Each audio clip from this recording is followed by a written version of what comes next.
श्रेष्ठ बाल नाटक लेखिका संध्या पांडे। नाटक नंबर 2 अपराधी कौन। इसके मुख्य पात्र हैं जज, अपराधी, अपराधीजन 1, 2, 3, दुकानदार, वकील 1 और 2, महिला, दरबान। कोर्ट का सीन है। बीच में जज महोदया बैठी हैं, दोनों ओर एक पुरुष और एक स्त्री खड़े हैं। वहीं पर केले का छिलका और कॉफी का गिलास लिए वकील खड़े हैं। जज साहब, आज की कार्यवाही शुरू की जाए। वकील नंबर 1, मिलॉर्ड, मेरे मुवक्किल मिस अपर्णा ने मिस्टर पंडित के विरुद्ध केस दायर किया है। जज साहब, बयान किया जाए। वकील 1, मिलॉर्ड, इस अपराधी ने बहुत संगीन जुर्म किया है। इनके धक्के से मेरी मुवक्किल गिर गईं, उन्हें चोट लगी और उनके कपड़े भी खराब हो गए। और आप तो स्वयं महिला हैं। जज साहब, ऑर्डर ऑर्डर, आप अपनी बातें करें, मेरी नहीं। वकील, मेरे कहने का मतलब यह था कि आप अच्छे से समझ सकती हैं कि बीच शहर में एक सजी धजी सुंदर महिला के गिरने से उसकी कितनी हंसी उड़ी होगी। इसलिए जज साहब, इस अपराधी को कड़ी से कड़ी सजा दी जानी चाहिए, जिससे भविष्य में वह कभी ऐसा न कर सके। जज साहिबा, अपराधी प्रोफेसर से, आप अपनी सफाई में कुछ कहना चाहते हैं? अपराधी, हाँ जज साहब, जरूर कहना चाहता हूँ। गीता लेकर एक आदमी अर्दली आता है। अर्दली, गीता पर हाथ रखकर कहो, जो कहूंगा सच कहूंगा, सच के सिवा कुछ नहीं कहूंगा। अपराधी, अजीज साहब, मैं तो वैसे भी सब कुछ सच ही कह रहा हूँ। वकील साहब हैं कि मानते ही नहीं हैं। अब मैं क्या करूँ? जज, आपसे जो कहा जाए, जितना कहा जाए, केवल वही बोलो। कहो, जो कहूंगा सच कहूंगा, सच के सिवा कुछ नहीं कहूंगा। अपराधी, मैं जो कहूंगा जी सच ही कहूंगा, सच के सिवा कुछ नहीं करूंगा। जेब से लंबा सा कागज निकालकर फटकार कर पढ़ना शुरू करता है। मेरा नाम प्रोफेसर हृदयनाथ पंडित है। मेरा जन्म 1955 में रामपुर में हुआ था। जी, मैं एनवायरनमेंट का प्रोफेसर चंडीगढ़ से आया हूँ। मेरे 2 बच्चे और सिर्फ एक पत्नी है।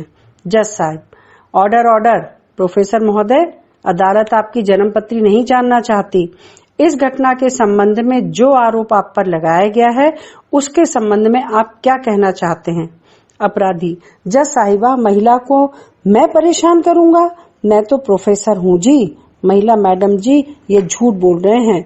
ऐसा हुआ है कि मैं छतरी और ऐनक लगाकर जा रही थी, बस अचानक ही धक्का लगा तो गिर पड़ी। पीछे देखा तो ये महाशय उधर गिरे पड़े थे। जज साहब, ऑर्डर ऑर्डर, आप चुप रहें। जब आपसे पूछा जाए तभी जवाब दे। महिला, ठीक है जी, हमें क्या करना, हम तो केस सुलझाने में आपकी मदद कर रहे थे। जज साहब, प्रोफेसर साहब, आप अपने ऊपर लगाए गए आरोप पर चर्चा करें, अपने बारे में नहीं। वकील नंबर 2, मिलॉर्ड, मेरे मुवक्किल के कहने का मतलब यह है कि वे एक प्रोफेसर हैं। दूसरे, वे खुद ही इस घटना से परेशान हो गए हैं और उन लोगों के विरुद्ध केस दायर करना चाहते हैं जिन्होंने उस पब्लिक प्लेस पर केले के छिलके, कॉफी के गिलास, आइसक्रीम के कप वगैरह गिराया। जज साहब, इससे हमारे केस का क्या मतलब है? वकील, है जज साहब, असली अपराधी वो लोग हैं जिन्होंने सामान वहां गिराया, जिससे मेरे मुवक्किल का पैर फिसल गया। इसलिए अपराधी वो लोग हैं जिन्होंने सामान वहां गिराया है।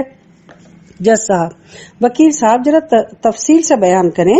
वकील नंबर 2, मैं अदालत से दरख्वास्त करता हूं कि यह सारी घटना मेरे मुवक्किल को ही सुनाने की इजाजत दी जाए। जज साहब, इजाजत है। अपराधी, जज साहब, मैं चंडीगढ़ से एकेडमिक स्टाफ कॉलेज में रिफ्रेशर कोर्स करने आया हूँ। हमारे डायरेक्टर बड़े सख्त और अनुशासन वाले हैं। जज साहब, हम भी बहुत सख्त और अनुशासन वाले हैं। अपराधी, हमारी क्लास 10 बजे शुरू होती है। मेरी बस का टाइम हो गया था, बस छूट ना जाए इसलिए मैं जल्दी जल्दी जा रहा था। साथ ही शिमला की नेचुरल ब्यूटी भी देख रहा था। मुझे पता ही नहीं चला कि रास्ते में पड़े इस केले के छिलके पर कब मेरा पैर पड़ गया और मैं गिर गया। जज साहब, ये कॉफी और आइसक्रीम के गिलास वहीं पड़े थे। मेरे गिरने से वो उछलकर मैडम जी पर पड़े और वो गिर गईं। सच कहता हूँ जज साहब, मैंने मैडम जी को धक्का नहीं दिया। अब आप ही बताएं, इसमें मेरी क्या गलती है? मैंने उन्हें जानबूझकर तो नहीं गिराया था। जज साहब, लेकिन अपराध तो अपराध है, चाहे वो जानबूझकर किया हो या अनजाने में। वकील नंबर 1, मेरी अदालत से दरख्वास्त है कि जज साहब अपराधी के प्रोफेशन पर न जाएं और अपराधी को सख्त से सख्त सजा दें। वकील नंबर 2, मिलॉर्ड, अपराधी तो वो लोग हैं जिन्होंने सारा कचरा वहां फेंका है। जज साहब, उन लोगों को कोर्ट में पेश किया जाए। वकील नंबर 2, महोदय वे सभी हाजिर हैं। केले का छिलका फेंकने वाला, आइसक्रीम का गिलास फेंकने वाला, कॉफी के गिलास फेंकने वाला सभी खड़े हुए हैं। जज साहब, आप सबने कचरा वहां क्यों फेंका? आपको पता है 2 लोग घायल हो गए हैं। सभी अपराधी, अजी फेंकते नहीं तो क्या कचरा अपने घर ले जाते? नंबर 1, कॉफी पी तो गिलास फेंकना ही था क्योंकि वो तो डिस्पोजेबल है ना जी। नंबर 2, केला खाया तो छिलका अपने लुधियाने ले जाते, वो तो फेंकने का ही था तो फेंक दिया। नंबर 3, साहब मेरा बच्चा आइसक्रीम खा रहा था तो वो गिर गई तो क्या करते, फेंकनी पड़ी। बच्चे ने उसे जानबूझकर थोड़ी ना गिराई थी, वो तो गिर गई। अजी गिरने वालों के कपड़े तो सिर्फ 5 रुपए में ही धुल जाएंगे, आइसक्रीम तो 20 रुपए की थी जी, उनसे ज्यादा नुकसान तो हमारा हो गया है। सभी आपस में बड़बड़ाने लगते हैं। जज साहब, ऑर्डर ऑर्डर, शांत रहें। वकील साहब, आप तो कह रहे थे कि गलती इन लोगों की थी, लेकिन ये तो कहीं गलत नहीं है। केले का छिलका तो फेंकना ही था, कॉफी का गिलास डिस्पोजेबल था इसलिए फेंकना ही था, और बेचारे बच्चे से आइसक्रीम तो खुद ब खुद गिर गई, उसमें भला उसका क्या दोष है? मेरे ख्याल से तो अपराधी यही दुकानदार है जिनकी दुकानें हैं, दुकानदारों को हाजिर किया जाए। दरबान, दुकानदार हाजिर हों। जज साहब, आप सब पर आरोप है कि आप सबने ऐसी जगह पर दुकान लगाई है कि आसपास लोग घूमते फिरते हैं और वहां कचरा फेंकने की जगह है ही नहीं। तीनों दुकानदार एक साथ। जज साहब, हमारे पास तो सरकारी लाइसेंस है, हमारी क्या गलती, लोगों को संभल कर चलना चाहिए।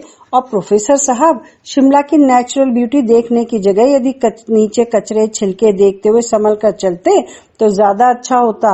दुकानदार नंबर 2, जज साहब वो तो ईश्वर की दया समझें, वरना प्रोफेसर साहब केले के छिलके से तराइयों में खुद ही गिर पड़ते और इन मैडम को भी गिरा देते। हमारा तो ये कहना है कि सारा दोष इन प्रोफेसर महोदय का है, असली अपराधी तो यही है। सभी एक साथ, हाँ हाँ यही है अपराधी, यही है अपराधी। जज साहब, प्रोफेसर महोदय आपको अपनी सफाई में कुछ कहना है? अपराधी, हाँ जज साहब, मैं यहाँ उपस्थित सभी लोगों से एक बात पूछना चाहता हूँ। यहाँ उपस्थित सभी महानुभावों से मेरा अनुरोध है कि आप सबने मुझे अपराधी करार दिया है। मैं पूछता हूँ कि गिरने वालों में मैं ही पहला और आखिरी इंसान हूँ। आप लोगों के फैलाए हुए कचरे से क्या कोई और नहीं गिरेगा? क्या आप मुझे इस बात की गारंटी दे सकते हैं? यदि दे सकते हैं तो मुझे अपना अपराध और आपकी दी हुई सजा मंजूर है। सभी की गर्दन नीचे हो जाती है। अपराधी, आज मैं गिरा हूँ, कल आप गिर सकते हैं, आप गिर सकते हैं और आप भी गिर सकती हैं जज साहिबा। जज साहब, ऑर्डर ऑर्डर। प्रोफेसर, चौंकी मत जज साहिबा, गिरना तो एक ही दिन हो सकता है, लेकिन इन कचरों के सड़ने से जो मक्खी मच्छर आएंगे, साथ ही ऐसे जीवाणु भी आएंगे जिन्हें आप आंखों से भी नहीं देख सकते, ये बीमारियों के रूप में सामने आएंगी। जज साहब, आप क्या कहना चाहते हैं? प्रोफेसर महोदय, प्रोफेसर, दरअसल जज साहिबा, बिना पढ़ा लिखा एक गांव का इंसान भी यह जानता है कि सफाई घर, स्वास्थ्य और परिवार के लिए जरूरी है, नहीं तो बीमारियां होंगी। लेकिन पढ़े लिखे लोग तो यह भी जानते हैं कि इनसे किस किस तरह की बीमारियां होंगी और वो ठीक होंगी भी या नहीं। हर आदमी साफ सुथरा, सुंदर, स्वस्थ स्थान पर खड़े रहना, बैठना, उठना चाहता है। फिर चारों ओर कचरा क्यों? क्या डस्टबिन या कचरे का डिब्बा जैसी कोई चीज के बारे में आप लोगों ने नहीं पढ़ा? क्या आइसक्रीम की रेट लिस्ट के साथ एक लाइन यह नहीं लिखा जा सकता था कि कचरा डस्टबिन में ही फेंकें? क्या कॉफी वाला यह नहीं लिख सकता था कि कॉफी ग्लासेस कचरे के डिब्बे में ही डालें? यदि अब भी आप मुझे ही दोषी मानते हैं तो मैं सजा भुगतने के लिए तैयार हूँ। जज साहब, प्रोफेसर महोदय के तमाम बयानात से स्पष्ट होता है कि अपराधी वो नहीं, सभी लोग हैं। सजा उन्हें नहीं मिलनी चाहिए, इसलिए अदालत के ऑर्डर से आज सभी शपथ लेते हैं। हम रहेंगे साफ सुथरा, हम रहेंगे साफ सुथरा, हम रखेंगे साफ सुथरा अपने शहर को। ओहो मन में है विश्वास, पूरा है विश्वास, हम रखेंगे साफ अपने शहर को। होगी सफाई चारों ओर, होगी सफाई चारों ओर, एक दिन। ओहो मन में है विश्वास, पूरा है विश्वास, होगी सफाई चारों ओर एक दिन। नहीं होगा प्रदूषण, नहीं होगा प्रदूषण एक दिन। हो मन में है विश्वास, पूरा है विश्वास, नहीं होगा प्रदूषण एक दिन।